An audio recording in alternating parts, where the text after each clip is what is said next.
Tiga tersangka kasus Subang, Mimin Mintarsih, Arigi, dan Abi, akan segera menjalani sidang pertama pra-peradilan. Mimin Mintarsih adalah istri kedua Yosep Hidayah, suami sekaligus ayah korban pembunuhan di Desa Jalan Cagak, Kabupaten Subang, pada 18 Agustus 2021, yaitu Tuti Suhartini dan Amalia Mustika Ratu. Sementara itu, Arigi dan Abi adalah anak dari suami Mimin sebelumnya. Ketiganya ditetapkan sebagai tersangka setelah ada pengakuan tersangka lain, Muhammad Ramdhanu alias Danu ke Polda Jabar. Sejak ditetapkan tersangka, Mimin, Arigi, dan Abi tidak ikut ditahan seperti Yosep dan Danu.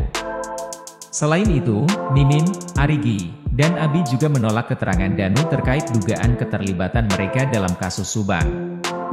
Atas penetapan tersangka ini, kuasa hukum Mimin dan kedua anaknya ini pun mengajukan pra-peradilan ke Pengadilan Negeri, PN, Bandung.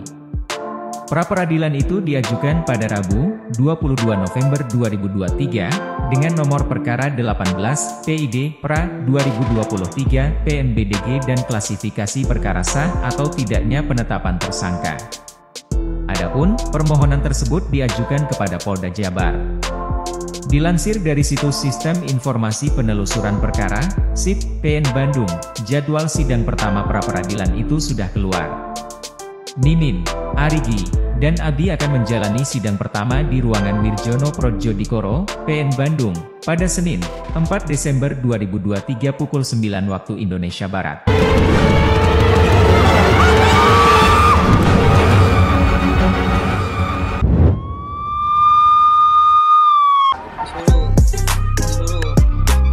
Namanya disuruh kan? Oh, disuruh.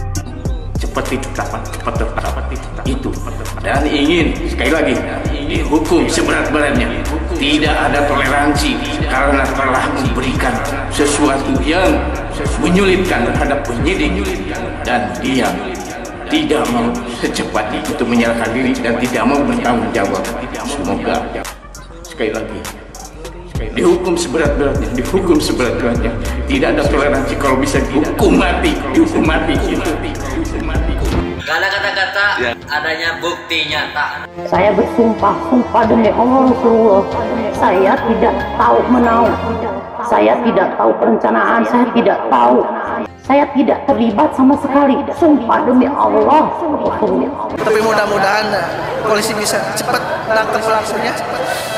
Harus diberi hukuman yang setimpal, harus dihukum mati demi Allah Rasulullah, harus dihukum mati. Allahu Akbar, Allahu Akbar, Allahu Akbar. Halo semua, selamat datang di Quinzas Channel bersama saya Sasena tentunya. Apa kabar? Semoga kabar kita semua senantiasa selalu dalam keadaan baik dan selalu dalam keadaan sehat walafiat ya. Oke, masih seputar kasus Subang, dimana kita terima informasi ya, kalau nggak ada halangan pra-peradilan untuk tiga tersangka, Ibu Mimin, Arigi, dan Abi ini kan sudah didaftarkan. Nah itu kalau nggak ada halangan di tanggal 4 Desember ya, minggu depan itu akan dijadwalkan. Nah tinggal kita tunggu bagaimana nih, apakah akan diterima atau ditolak. Nah berkaitan dengan pra-peradilan ini ada sedikit yang janggal ya. Kenapa hanya tiga tersangka yang diajukan untuk pra-peradilan, sedangkan untuk Pak Yosep sendiri tidak? Apakah kuasa hukumnya ini juga ragu-ragu untuk mengajukan Pak Yosep ke pra-peradilan karena kemungkinan sudah ditunjukkan alat-alat bukti yang mengarah ke Pak Yosep ini sudah cukup kuat. Oke, akhir-akhir ini kita dihebohkan oleh speak up atau voice note Pak Yosep di beberapa channel ya, yaitu dengan Subang Hijau, dengan Kang Heri, dan itu sepertinya beberapa waktu yang lalu ya, mungkin sudah agak lama sebelum beliau ditetapkan sebagai tersangka. Dalam percakapan tersebut banyak hal yang kita dapat informasinya dari Pak Yosep, ini versinya Pak Yosep ya, karena dia merasa tidak terlibat, tidak merencanakan, tidak menyuruh orang, terus mencurigai Yoris di WKO, dan juga menyangkut kepribadian menantunya bersama keluarganya. Ya banyak hal di sana ya. Intinya arahnya itu mencurigai Yoris dan DWKO. Tapi kenyataannya justru dia sendiri yang menjadi tersangka sampai saat ini. Ya, walaupun banyak yang mempertanyakan apakah itu sudah disampaikan kepada pihak penyidik atau belum. Ya, kemungkinan disampaikan ataupun tidak, kita kan nggak tahu apa yang dia omongkan di depan umum dan juga di depan polisi, kita nggak tahu ya. Tapi yang aneh itu begini, kalau memang Pak Yosep ini merasa menjadi framing dan juga tidak terlibat, kenapa justru banyak menghubungi para YouTuber? Manuvernya tuh banyak yang saya tahu ya. Kata Anjas juga sering menghubungi Anjas, menghubungi Cemnimas ya. Selain YouTuber Subang, di awal-awal dulu kemunculan di YouTube itu di channel Koin 1077. Ini kalau bagi saya pribadi nih, ya saya malah semakin curiga kalau orang nggak bersalah atau tidak terlibat ya dalam hal memperjuangkan ini, tidak hanya membela dirinya tapi mengungkapkan fakta-fakta, tidak hanya Danu itu bohong lah, inilah kuncinya ada di Danu, kunci mahkotanya si Danu. Tapi apa sih sebenarnya yang dia rasakan, yang dia ketahui ya saat itu ya? Kira-kira kalau Pak Yosep itu tidak terlibat, kan sebagai orang tua, sebagai suami itu mungkin tahu persis permasalahan-permasalahan yang dihadapi korban. Nah, tapi toh kenyataan sekarang bahwa beliau adalah tersangka ya.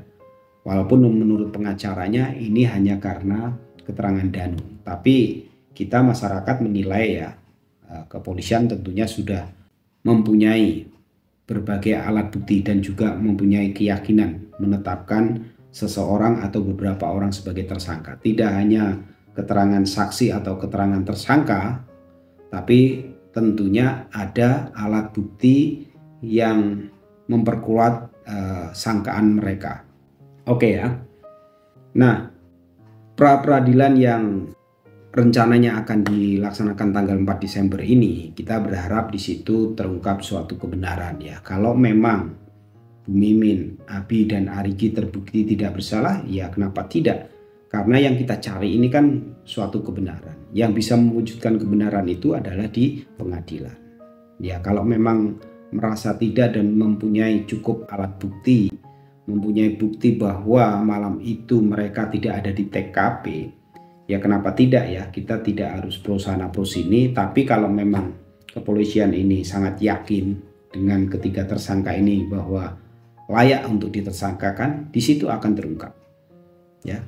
Dan kita berharap kalau memang ditolak dan kepolisian itu menang, ya selayaknya segera dilakukan penahanan ya, agar memang masyarakat tidak resah kembali tinggal nunggu persidangan. Nah, tinggal ngomong-ngomong persidangan ini kan sedang berlangsung pemberkasan ya. Tentunya kepolisian atau pengadilan juga akan melihat jadwal sidang itu di Pengadilan Negeri Bandung itu banyak apa enggak.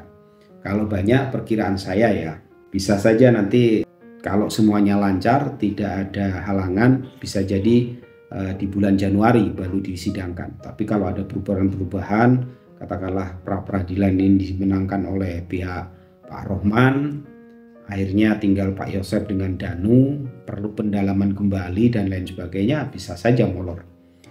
Oke. Kita hanya bisa mendorong, mendoakan semoga Polda Jabar ini segera gercep ya.